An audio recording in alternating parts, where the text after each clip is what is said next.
Okay, if you're a developer or a designer, you know this feeling all too well, right? You've got this gorgeous pixel-perfect design in Figma, and now comes the hard part, translating every single piece of it into actual working code. It's a huge bottleneck. But what if? What if you could just skip that whole part? You know the old way. It's hours of tedious manual coding, or you're shelling out cash for plugins that lock you in. And even some of the newer AI tools, they're great, but they often make you do just one page at a time unless you pay up. But this is a totally different idea. What if you could just give an AI a single Figma URL and get back a complete multi-page website, just like that? And that's where this whole experiment really kicks off. The idea was, let's forget about all the fancy web UIs and subscriptions. Why don't we just go direct? Let's use something developers live in every day, the command line, but powered up with AI. In this case, the Gemini CLI. This right here, this is the question that started it all. It's so simple, but it flips the entire traditional workflow on its head. Instead of us feeding the machine little bits and pieces, the idea is to let the AI go directly to the source. This single question is what we're going to unpack today. So how did it all go down? Well, this is less of a dry technical breakdown and more of a story, really.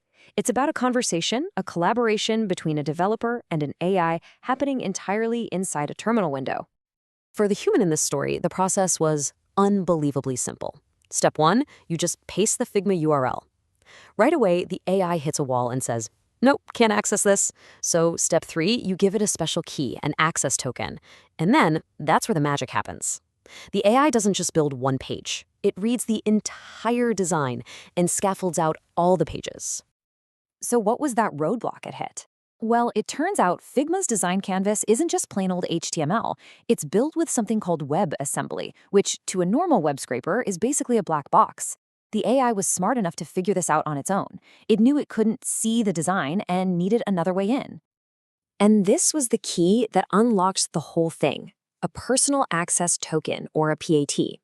You can think of it like a special, secure password that you create just for this one task. It lets the AI completely bypass the visual part and talk directly to Figma's backend API. It gets all the raw design data, the colors, the fonts, the assets, all neatly structured and ready to go. So once it got access, the AI laid out its own game plan. It had 3 clear steps. First, it was going to analyze all the raw data, the JSON, to understand how the whole design was structured. Second, it would go through and programmatically find and download all the image assets. And finally, it would take all that info and turn it into real, actual code. Now, of course, handing over a secret key like that is a big security risk. You definitely don't want that getting checked into a public GitHub repo. And what's really impressive here is that the AI knew that. It automatically saved the token to a local-only file, and this is the crucial part, it updated the projects.gitignore file to make sure that credential would never, ever be leaked. That is a seriously smart and secure move. All right, so we've seen the process, which is pretty cool on its own, but what did it actually build? Let's take a look at the final results.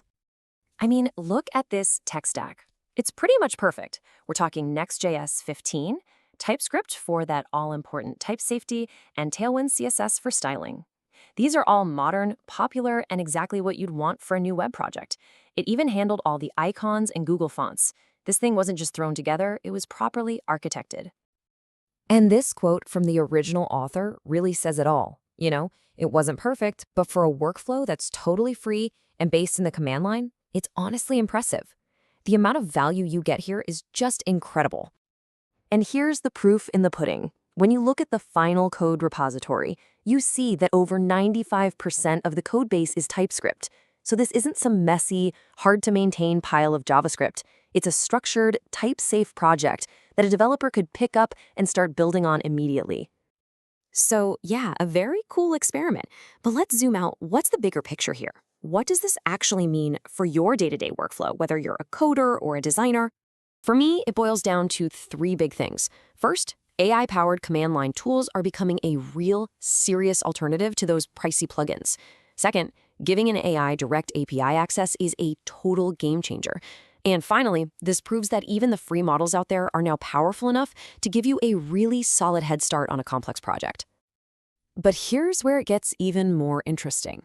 the future probably isn't about picking just one AI model and sticking with it.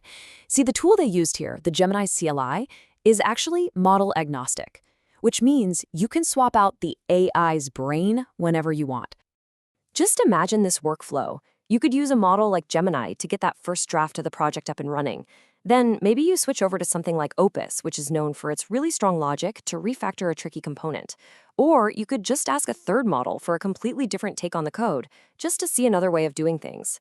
It's like having a whole team of specialized AI consultants right there in your terminal.